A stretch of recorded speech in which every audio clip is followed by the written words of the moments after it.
You know that feeling of being invisible in your own family? Well, that was my entire life. My name is Helen, I'm 32 years old, and I've always been the shadow of my perfect sister, Beatrice. Beatrice was everything I wasn't: beautiful, confident, successful. She became a lawyer, married a wealthy businessman, lived in a mansion, and had 2 perfect children. Me? Just a public school teacher, living in a rented apartment, no husband, no kids, no shine. My father, Dr. Robert Mendez, owner of a multi-million-dollar pharmacy chain, always made it clear who the favorite was. Beatrice got praised for everything. I got silence. But you know what's funny? When Dad got sick, everything changed. Or rather, everything revealed who really cared. CTA, if you've ever felt invisible in your own family, leave a comment sharing your story. And don't forget to like and subscribe to the channel, because this story is going to surprise you big time. Pancreatic cancer. Advanced stage. When Dad received the diagnosis, the doctor said he had 6 months to live, at most. I dropped everything. I reorganized my work schedule, missed classes when necessary, and basically started living at the hospital. Chemotherapy, radiation, endless appointments, I was at all of them. I held Dad's hand when the pain became unbearable. I wiped his face when the chemo made him vomit. I read to him at night when insomnia hit. I slept in uncomfortable chairs just to be close to him. And Beatrice? Oh, Beatrice had important commitments. She showed up once a week, stayed half an hour, took a photo to post on Instagram with the caption "Family is everything," and left. But the worst part wasn't that. The worst part was that Dad never complained about her absence. When she called, his face lit up. When I arrived, he just smiled politely. Until that night, 3 weeks before the end. Dad squeezed my hand with surprising strength and said, "Helen, you've always been my strong girl. Forgive me for not showing it before. You'll understand everything soon." I thought they were just emotional words from a dying man. But they weren't. Do you take care of someone who maybe doesn't recognize your effort? Share this video with someone who needs to hear this story. And turn on notifications so you don't miss the next chapter. Dad died on a rainy Tuesday in March. I was holding his hand. Beatrice was at a spa having a well-deserved self-care week. She only arrived 2 days later, perfect as always, expensive black suit, flawless makeup, controlled tears. I was destroyed, deep dark circles, messy hair, wrinkled black dress. The funeral was grand. Hundreds of people. And it was there, in the middle of the wake, that Beatrice pulled me aside. "We need to talk about the inheritance," she said coldly. "Beatrice, Dad just died." "Don't be naive, Helen. The pharmacies are worth a fortune. We need to split everything fairly. 50% for each of us." Fairly. She used that word. As if 50% was fair for someone who barely showed up and 50% was fair for someone who cared until the last breath. The will must be ready already. "Dad decided how he wants things divided," I replied, too exhausted to argue. Beatrice smiled in that way I knew so well. Superior. Confident. Oh dear. Dad was always fair. I'm sure he divided everything equally. But there was something in her voice. A suspicious certainty. As if she knew something I didn't. Ever experienced family hypocrisy? Tell us in the comments. And share this video. Everyone needs to know this story to the end. In the days following the funeral, Beatrice started acting strangely. She showed up at Dad's house when I was there organizing things. She rummaged through drawers, looked at documents, went through papers. "What are you looking for?" I asked once. "Nothing much. Just want to make sure everything's in order," she replied without looking at me. A week after the funeral, we received the official summons. The will reading would be the following Monday at 2 p.m., at the office of Dr. Alvaro Campos, Dad's lawyer for over 20 years. That week was torturous. I could barely sleep. I had nightmares where Dad completely ignored me and left everything to Beatrice. I woke up in cold sweats, heart racing. Because, let's be honest, why would it be different now? My whole life he prioritized Beatrice. Why would death be any different? But at the same time, I remembered those last words. "You'll understand everything soon." What did he mean by that? Are you anxious to know what happened? I was too. Leave a like on this video and keep watching, because what comes next will blow your mind. Monday, 2 p.m. Dr. Alvaro Campos' office. I arrived 15 minutes early, nervous, hands sweating. Beatrice arrived exactly on time, as always, accompanied by her husband Richard. She was radiant, confident, wearing a dress that cost more than 3 months of my salary. We sat in front of the lawyer's desk. Dr. Alvaro was a serious man, about 60 years old, gold-framed glasses, absolutely neutral expression. "Good afternoon, Miss Mendez," he began formally. "We're here for the reading of the will of the late Dr. Robert Mendez."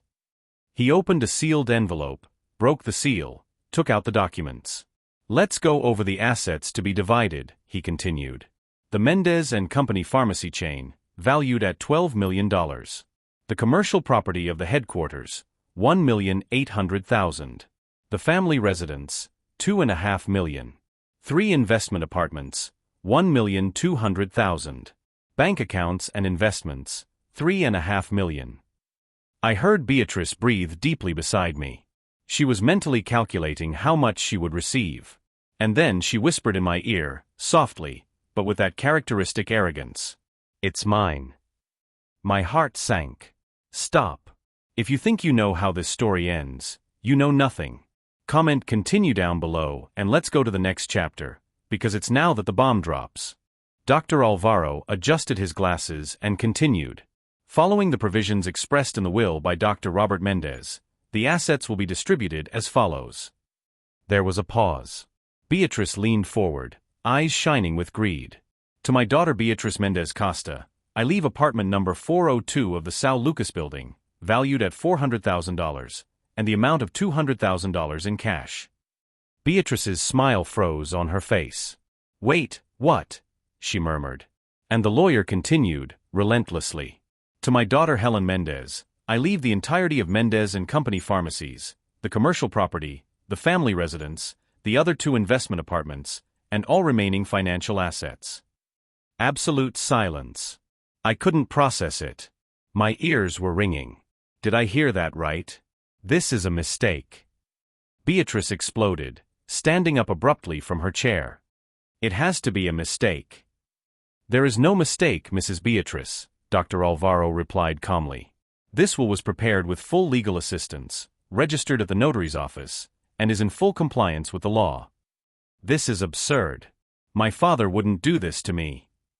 "Your father did exactly what he wanted to do." "People. Did you believe this? I can't believe I'm telling this. If you're shocked, leave a comment saying justice served. And share urgently, everyone needs to see this." Beatrice was beside herself. Her face red, veins bulging in her neck, tears of rage running down her perfect makeup. "This is manipulation. Helen manipulated our father when he was weak and vulnerable." She pointed her finger at me, trembling.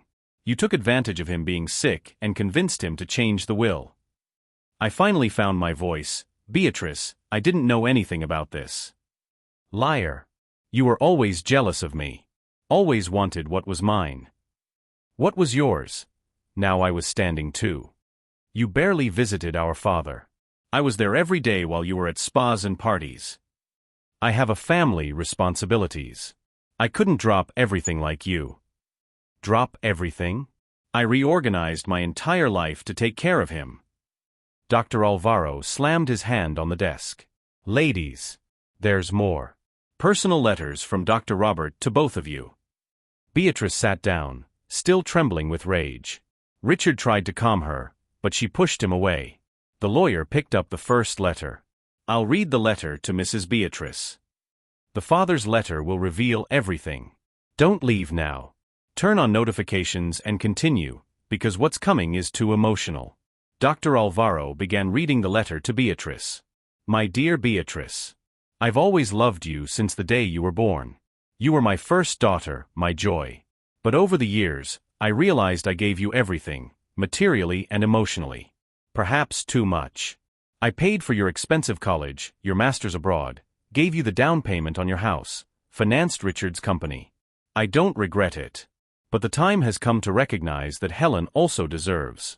Actually, she always deserved, and I failed to show it. I leave you enough to live comfortably, but you don't need my fortune, you built your own life. Helen always lived with the minimum, always sacrificed herself. Forgive me for not being more balanced in life. With love, your father. The silence was deafening. Tears streamed down Beatrice's face, but now they were different. Not from anger. From painful understanding. Then Dr. Alvaro picked up my letter. My Helen. My strong girl, my silent warrior. Forgive me, daughter. Forgive me for taking so long to see what you've always been, the true foundation of this family. While Beatrice sought spotlights, you sought essence. You chose to be a teacher, and I criticized. You chose a simple life, and I didn't value it. But in my last months, you showed me the real meaning of love. Love that doesn't expect recognition, that doesn't seek reward. Use this legacy wisely. And if you can, take care of your sister as you took care of me. With all my love, your father. I couldn't stop crying. Beatrice stood up, grabbed her purse, and left in silence. Richard gave me a look of reproach and left after her. Are you emotional? Me too. If this story touched your heart, leave a like and a comment saying what you thought. And subscribe because it's not over yet. In the following days, Beatrice blocked me from everything: phone, WhatsApp, social media. She completely disappeared from my life. Until, 2 weeks later, I received a court summons. Beatrice was contesting the will. She alleged undue influence, compromised mental state of the deceased, emotional manipulation. She wanted to annul everything. The legal battle lasted 4 exhausting months. There were endless hearings, testimonies, medical assessments. I had to prove that I never manipulated Dad, that he was in full mental capacity. It was devastating to see my own sister lie in court. She invented absurd stories, that I had isolated Dad from her, that I manipulated doctors, that I drugged him with medication so he would sign documents. But the truth prevails, always. Medical records proved Dad was lucid. Nurses and doctors testified that it was me who was there, not her. Pharmacy employees confirmed that Dad always talked about leaving the business to me. The judge maintained the original decision. The inheritance was legitimate. It was mine. Beatrice lost in all instances. And disappeared from my life. Complete justice was served. But is the story over? Continue in the next chapter. The finale will move you even more. Don't forget to like and share. Today, 2 years later, I manage Mendez and Company pharmacies. I learned management, hired incredible professionals, modernized everything. The business prospered. I continued being a teacher, because I love teaching. But now I use part of the profits to create scholarships for underprivileged students. Dad would be proud. I moved into the family house. I turned one of the rooms into a library. I finally have the life I always dreamed of. As for Beatrice, I heard she and Richard divorced. Financial problems. They were living beyond their means, expecting an inheritance that never came. And then last week, after 2 years of absolute silence, I received a message from her. Helen, can we talk? Please. I stared at that message for hours. Part of me wants to forgive her. After all, she's still my sister. Part of me is still very hurt. I haven't responded yet. Maybe one day we can rebuild our relationship. Or maybe not. But I learned something valuable. Dad's true legacy wasn't the money. It was the lesson that true love manifests in actions, not words. In presence, not promises. I, the invisible daughter, was finally seen. And that's priceless. So, what did you think of this insane story? Comment below if you think Helen should forgive her sister or not. And if this story moved you, share it with everyone, because real stories like this deserve to be told. Don't forget to subscribe to the channel and turn on the bell so you don't miss any incredible story like this one. A big like makes all the difference. See you in the next video. Yellow Heart. The end.